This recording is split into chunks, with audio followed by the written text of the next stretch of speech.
Plants vs. Zombies 2 is the sequel to Plants vs. Zombies 1, and just like every good second game, it expands on the first game, with things such as new levels, new zombies to fight, areas, plants, and monetization tactics. With the release of PvZ2 also came premium plants.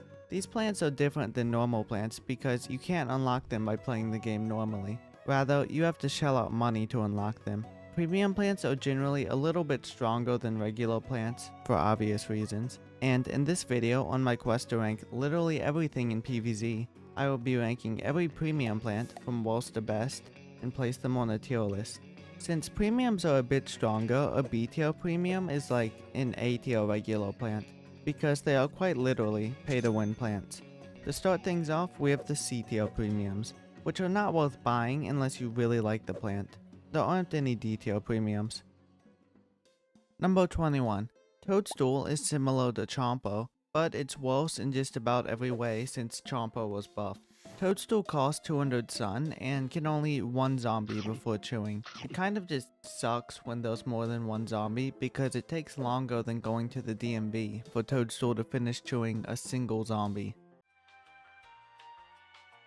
The upside to Toadstool is that it has 3 tiles range and will produce 50 sun when it finishes a zombie. But since Toadstool takes forever to eat the zombies, you can't rely on its sun production. Toadstool goes in C tier. Don't light your money on fire with this plant. Number 20. Apple Mortar is similar to 3-peter or a powered dust globber, as it will launch Eden apples down 3 lanes. The apples don't deal much damage and can only hit one zombie at a time, so Apple Mortar really struggles against crowds of zombies. The damage output is just not there, but it does have the ability to briefly stun zombies that it hits, making it a decent support to put in the back. Apple Mortar overall is one of the weakest premium plants, but it's still okay. C tier. Number 19. Hollyberry is a plant I have very little experience with, so I might be wrong on how good it is. Anyways, Hollyberry is a manual plant that is like Endurian, but it can also launch up to 3 spiky leaves that will poke zombies. They are kind of like mini Endurians that can stop flying zombies, for some reason. You can also time a blower with Hollyberry's spiky leaf balls hitting the ground to blow the zombies off the lawn, instantly defeating them. But I consider that more of blower being an OP plant and less of Hollyberry. Overall, Hollyberry is fine and goes in C tier. Also, it's called Hollyberry because it makes berries that are berries. Number 18. Escape root is like a potato mine that can also swap places with other plants.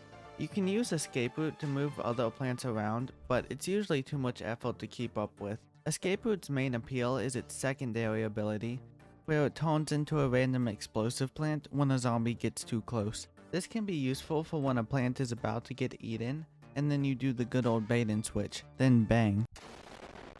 It's especially good if you're lucky enough to get a Grape Shot.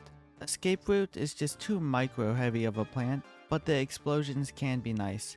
It goes in C tier. Now we move on to the B tier premiums. Because of how strong the premiums are, every plant in B tier is at least a decent plant, like a 7 out of 10 or higher, and if you want to buy it, go for it. It's not like PopCap will complain. Number 17. Champa used to be a somewhat bad plant, probably worse than Toadstool, but then along with a whole bunch of other plants, Champa got buffed. Champa can munch up 2 zombies before having to chew, and only takes 17 seconds to finish chewing, rather than Toadstool's 30 seconds. This video explains why Champa is actually not bad, way better than I can, so it's linked below.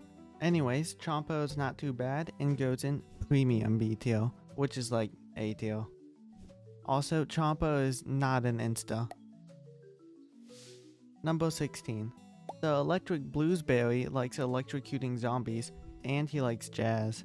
You like jazz? Electric blueberry will periodically create thunderclouds that instantly defeat any zombie, even gargantuas. This is really strong, but there are 2 main drawbacks. Waiting for electric blueberry to recharge is like going to a car dealership and expecting not to be there all day. In other words, the recharge is way too long, and the thunderclouds targeting can be a bit questionable since it's random.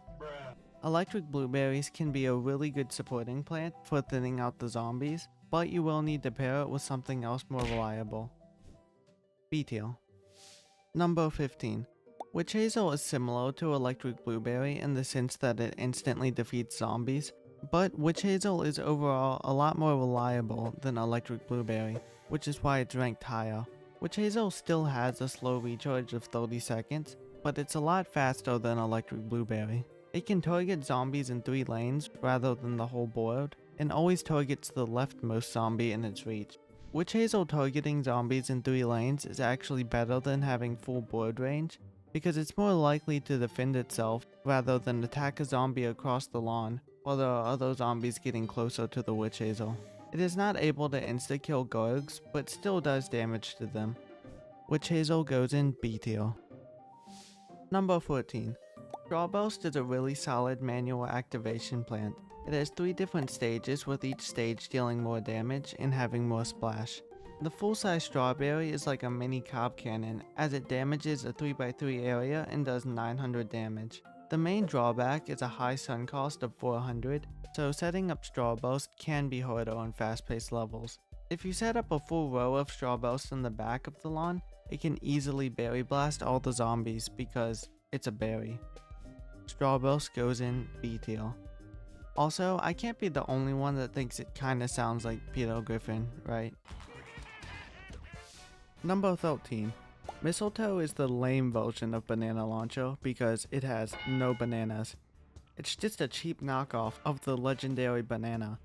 But apparently Mistletoe is better than Banana Launcher because it slows zombies. But I disagree. I don't believe in ice, only bananas. Banana is love, banana is life. Mistletoe is like depression, and loses 1 billion bonus points for not having bananas. Mistletoe goes in negative F tier. I might be biased, but if you really want, I guess you could put Mistletoe in B tier, maybe. Number 12. This is completely unrelated, trust me. So you know Cactus is in PvZ1 and how it kind of just sucks. Well, I'm glad we're not talking about Cactus because we're talking about Cactus. I lied.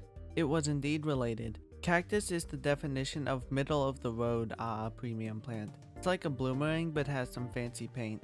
Its projectiles can pierce up to 3 zombies, and it also has the ability to hide underground and go into covert ops mode.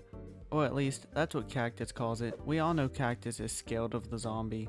And honestly, I would be too. And oh yeah, it has the ability to pop balloon zombies balloons, which was added 8 years after the plant was released. Okay, PopCap.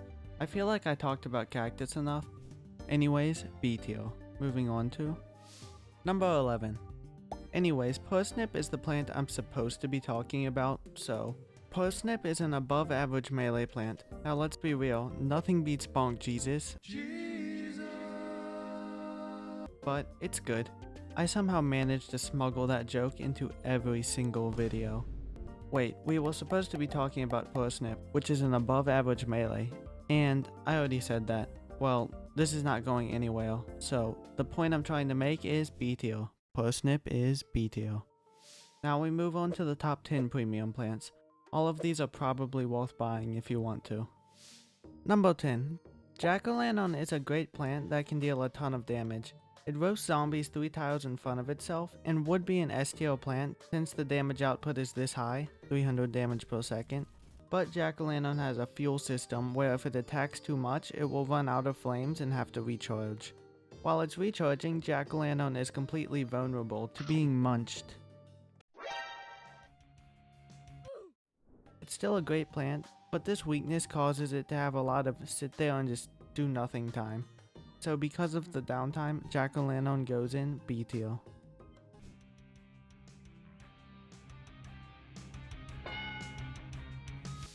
Number 9. Just like Parsnip, Wasabi Whip is an above average melee plant, but not as good as Bonk Choi. These people writing the wiki are high.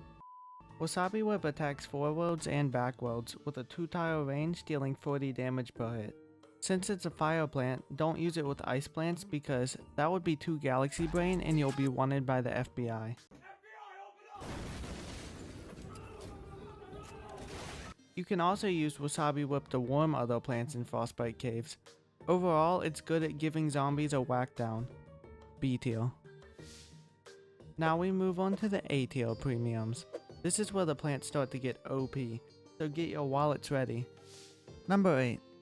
Cly Power is the strongest of the insta-defeat premium plants, those being Electric Blueberry, Witch Hazel, and of course, Cly Power. It will randomly hypnotize a zombie every 12 seconds. This is so strong because on top of instantly dealing with one zombie, the hypnotized zombie will deal with other zombies, further increasing your offensive momentum, which could allow you to build even more defense while the zombies work for you. Cly Power is really powerful, and the only reason it's not S tier is because it has one of the longest recharges in the game at 45 seconds. The only plants with a longer recharge are mints, so it's hard to get a lot of Cly Powers down. Overall, it goes in A tier. Also, hypnotized gargantuars are nuts. Number 7. Ever since Snow-Pea got buffed a while back, it has become one of the best stallers in the game. Snow-Pea will chill zombies in a one-tile area, and has the chance to fire freezing peas that will freeze zombies for 10 seconds. With enough Snow-Peas, you can infinitely stall zombies, making levels just a waiting game at that point. The downside of Snow-Pea is that the damage is a bit on the low side, but the insane stalling power makes up for it. Snow-Pea goes in A tier. Number 6. Electric Pea Shooter is like Lightning Reed, but better. It shoots electric peas that can hit multiple zombies multiple times, and the lightning will change the nearby lanes. Because of this, Electric Pea Shooter is incredibly good at crowd control. Just one Electric Pea Shooter makes all basic zombies in 3 lanes no longer matter. Similar to Lightning Reed, Electric Pea does struggle with high health targets a bit, since Electric Plant's main gimmick is hitting multiple targets, not single targets. But overall, Electric Pea Shooter is really good and goes in A tier. Now it's S tier premium plant time, aka wallet siphoning plants. They'll heal for your credit card information. Starting off with number 5. Cold Snapdragon is finger looking good. That's the best way I can describe it. For some reason my brain just decided, I don't know, when writing Cold Snapdragon segment, so I'm kinda just running with it. Okay. Cold Snapdragon is regular Snapdragon, but it's the cold version, so it chills zombies. Since it is the same cost as normal Snapdragon, it's just a direct upgrade with no downsides, aka the pay to win version. The ability to chill on Snapdragon makes it go from alright to OP, and the chilling effect has 100% uptime, which effectively doubles the time your plants have to deal damage to the zombies. Cold Snapdragon goes in S tier. For number 4 and number 3, Imitator and Power Lily are ranked together. They are like the tool premium plants, and both are amazing, so it's hard for me to choose which one is better. Imitator lets you bring 2 of the same plant, which effectively halves the recharge of that plant, since you can place it down twice as fast. Imitator is interesting because it relies on other plants to be good. Imitated Goldbloom is just OP, or you can imitate Power Lily to get tons of plant food, which brings me to Power Lily. Power Lily will give you extra plant food. It's really simple, but it's great. Having more plant food can allow for strategies like using it to instantly recharge mints, or spam OP plant foods. And just like Imitator, Power Lily relies on other plants to be good. Imitator and Power Lily are 2 plants that go together. Imitator gives you more of a plant, and Power Lily supplies more plant food for plants. Both are S tier. Number 2. Grape Shot is like a cherry bomb, but it's on steroids. It's literally just the pay to win version of cherry bomb. Grape Shot explodes in a 3x3 area, but also launches grapes that will bounce around the lawn, damaging zombies. It's powerful enough to instantly defeat a Gorg, while also defeating most of the wave. Grape Shot is one of the strongest insta/premium plants in the game, and goes in S tier. Also, Grape Shot is pretty good with Time Warp. And now, ranked at number 1, we have Goldbloom. In PvZ2, you build up sunflowers early on in order to gain sun. Usually the more you snowball your sun economy, the better the rest of the level goes. Goldbloom completely breaks this balance, as it will instantly give you 375 sun at the start of a level, and every other time you place it down. Using Goldbloom gives you so much early game momentum with the extra starting sun, that levels become almost unlosable. Even little Timmy could win using Gold Bloom. And it gets even more absurd when you bring Imitator on Gold Bloom, allowing you to instantly get 750 Sun at the start of the level.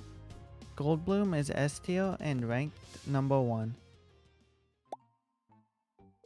So, this is the second ranking video where Gold Bloom is ranked number 1. There might be a slight bias, but nah, no bias. Did you know that it would cost $104.79 to buy every premium plant? And here is the final list.